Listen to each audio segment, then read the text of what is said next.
तो क्या हो अगर हमें हमारे प्यारे माइनक्राफ्ट वर्ल्ड जिसमें इतनी खूबसूरत माउंटेन्स है, ट्रीज है, फ्लावर्स है, इन सब को छोड़ के हम एक ऐसे वर्ल्ड में आ जाए जहां दूर दूर तक सिर्फ और सिर्फ एमरेल्ड्स ही हो और हमें ऐसे वर्ल्ड में सरवाइव करना है 100 डेज, वो भी माइनक्राफ्ट के हार्डकोर वाले वर्ल्ड में।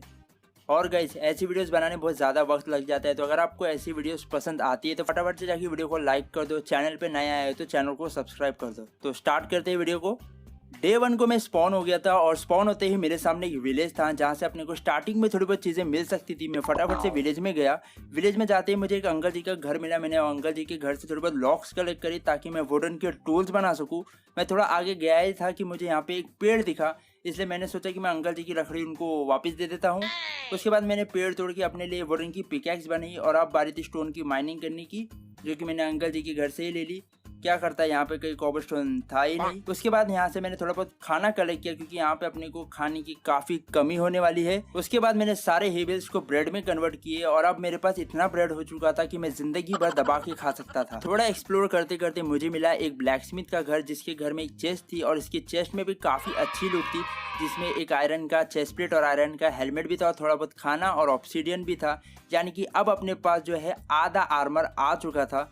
उसके बाद मुझे पेड़ तोड़ने पे काफ़ी सारे सैपलिंग्स मिले जिसे मैंने रिप्लांट किया क्योंकि इस वर्ल्ड में अपने पास पेड़ की काफ़ी कमी थी। इसी बीच मैंने देखा कि एक आयरन गोलम अपनी मस्ती में घूम रहा था, तो मैंने सोचा उसके साथ थोड़ी सी अपन मस्ती कर लेते हैं, इसलिए मैंने थोड़ा बहुत आयरन गोलम को छटकाया और इससे जो भी मुझे आयरन मिला मैंने उससे अपने लिए टूल्स बना दिए और मैं निकल गया आगे। विलेज में घूमते घूमते मुझे दिखा एक रूइन पोर्टल जहाँ से अपने को काफ़ी अच्छी ओपी लूट मिल सकती थी। मैं फटाफट से रूइन पोर्टल के पास गया, मैंने वहाँ पे चेस्ट चेकआउट करी और यहाँ पे हमें एक अच्छी सी क्रॉसबो मिली थी, थोड़ा बहुत गोल्ड की चीजें मिली थी, चेस्ट प्लेट मिला था। उसके बाद मुझे याद आया कि मेरे पास इनफ ऑब्सीडियन है जिससे मैं ये पोर्टल को चालू कर सकता हूँ, इसलिए मैं पोर्टल को चालू करने लग गया, लेकिन मैं भूल गया था इसमें एक क्राइंग ऑब्सीडियन लगा हुआ है।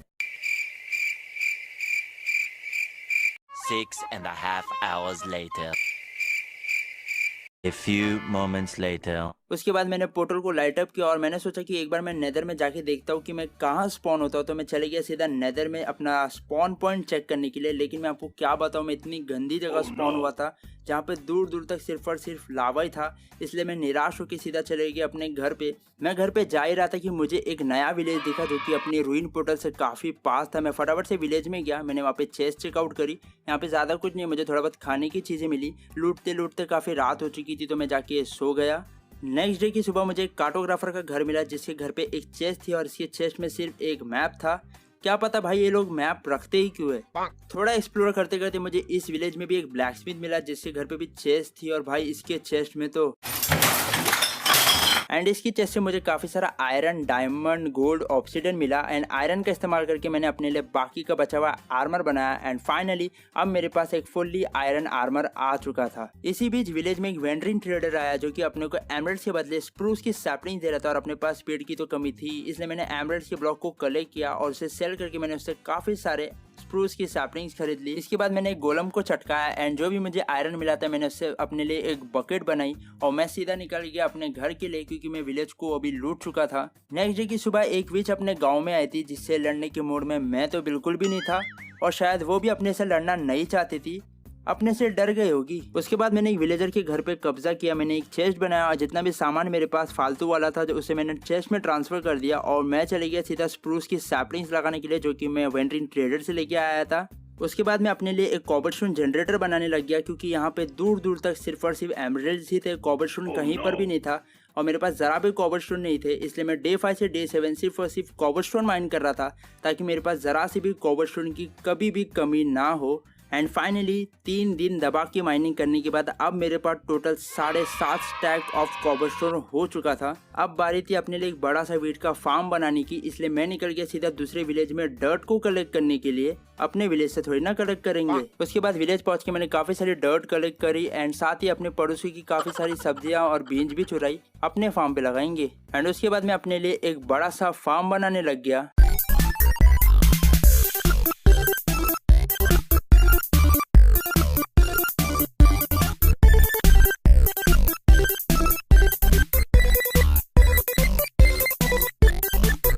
एंड फाइनली अब मेरा बड़ा सा वीट का फार्म बन के रेडी हो चुका था।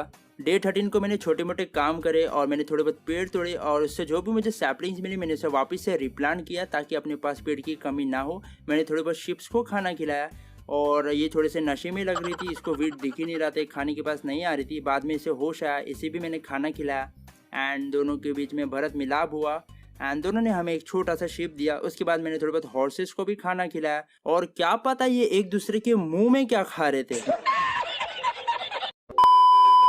नेक्स्ट डे की सुबह अपने विलेज में एक गोलम स्पॉन हुआ था जिसकी चटनी बना के मैंने उससे काफ़ी सारा आयरन कलेक्ट किया। काफ़ी सारा क्या, सिर्फ इसने 3 ही आयरन दिए, काफ़ी गरीब था ये बंदा। उसके बाद मैं चले गया सीधा अपने कब्जे वाले घर पे और यहाँ पे मैंने अपने लिए बनाई एक शील्ड क्योंकि अब मैं जाने वाला था नेदर में और अपने हाथों से ही मैं अपनी चटनी बनवाने वाला था। इसके बाद मैं सीधा चले गया नेदर में, फिर आधा अधूरा काम करके मैं घर पे आया। मैंने अपने लिए गोल्डन बूट्स बनाए और मैं फिर से गया नेदर में एंड इस बार मेरा काफ़ी अच्छे से स्वागत हुआ और इतने अच्छे से स्वागत तो किसी बाराती का भी नहीं हुआ था कि घुसते ही घास ने मुझ पे थूकना चालू किया और ऐसा थूका कि मेरा दिल मेरे मुंह में आ गया था ये टाइम पे। इसके बाद मैं जैसे तैसे ऊपर आ गया लेकिन ये घास का अभी भी मुझ पर थूकना चालू ही था और इसके साथ में इसकी एक और एक सहेली आ गई और वो भी मुझ पर थूकने लग गई, इसलिए मैं दुम दबा के भागने लग गया वहाँ से। लेकिन ये घास ने मुझ पर फिर से अटैक कर दिया और जहाँ देखो वहाँ सिर्फ घास ही घास थी।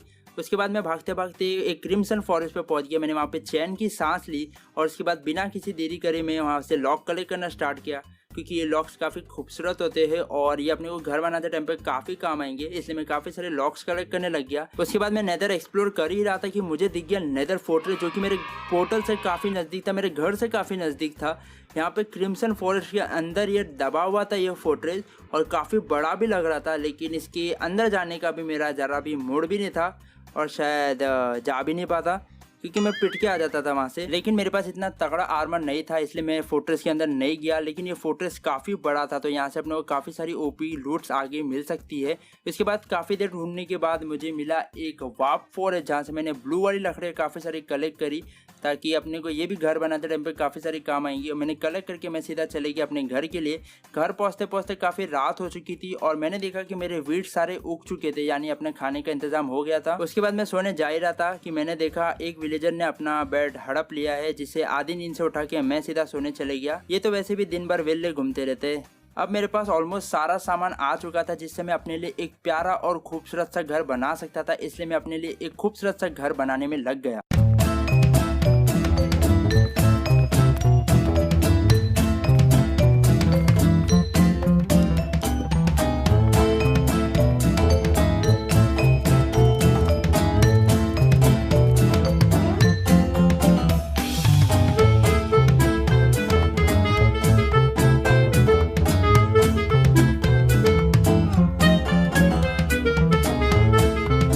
एंड फाइनली हमारा खूबसूरत सा घर बनके तैयार हो चुका था।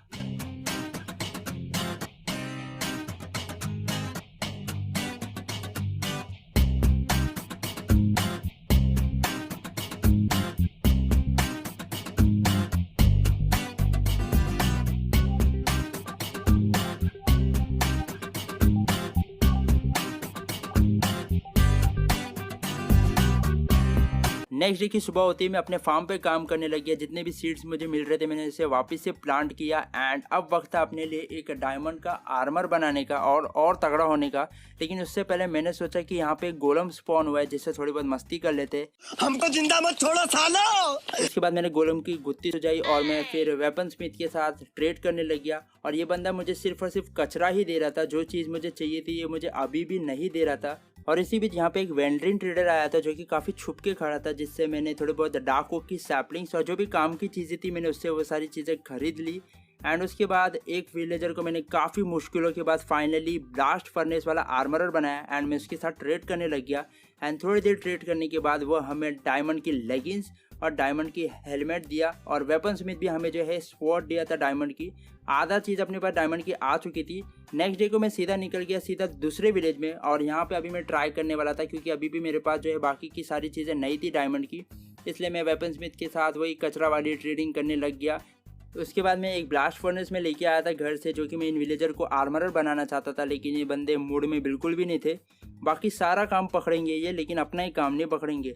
एंड फाइनली काफ़ी देर मेहनत करने के बाद मैंने एक विलेजर को फाइनली आर्मरर बना दिया था एंड मैं उसके साथ ट्रेडिंग करने लग गया। इसी बीच मुझे मिला एक टूल स्मिथ वाला बंदा जिससे काफ़ी देर ट्रेड करने के बाद वो मुझे डायमंड की एक्स दे रहा था जिस पर काफी तगड़ी इंचेंटमेंट लगी हुई थी, लेकिन अभी भी मेरे पास फुल्ली डायमंड का आर्मर और टूल्स नहीं थे, इसलिए मैंने अपनी ट्रेड को कंटिन्यू किया एंड काफी देर ट्रेड करने के बाद फाइनली टूलस्मिथ वाले बंदे ने मुझे एक तगड़ी डायमंड की पिकैक्स दी जिसमें एफिशिएंसी 2 लगी हुई थी। And finally guys 25 days complete हो चुके हैं एंड हमने 25 डेज सरवाइव कर लिया है इस एमरेड ओनली वाले वर्ल्ड में, जिसमें सरवाइव करना अपने लिए काफ़ी मुश्किल था, लेकिन हमने सरवाइव कर लिया है। हमने काफ़ी देर ट्रेडिंग करी लेकिन हमने सिर्फ आधा डायमंड का आर्मर जुगाड़ कर पाए, लेकिन नेक्स्ट पार्ट में हम फुल्ली डायमंड का आर्मर बना लेंगे। सो गाइस आज की वीडियो में इतना ही। उम्मीद करते हैं आज की वीडियो आपको पसंद आई रहेगी। पसंद आए तो इसे लाइक कीजिए, शेयर कीजिए, चैनल पर नए आए हो तो चैनल को सब्सक्राइब कर देना। इंस्टाग्राम पे फॉलो नहीं किया तो कर लेना, लिंक आपको डिस्क्रिप्शन में मिल जाएगी। सो मिलते हैं गाइस अगली वीडियो में। Till then good bye.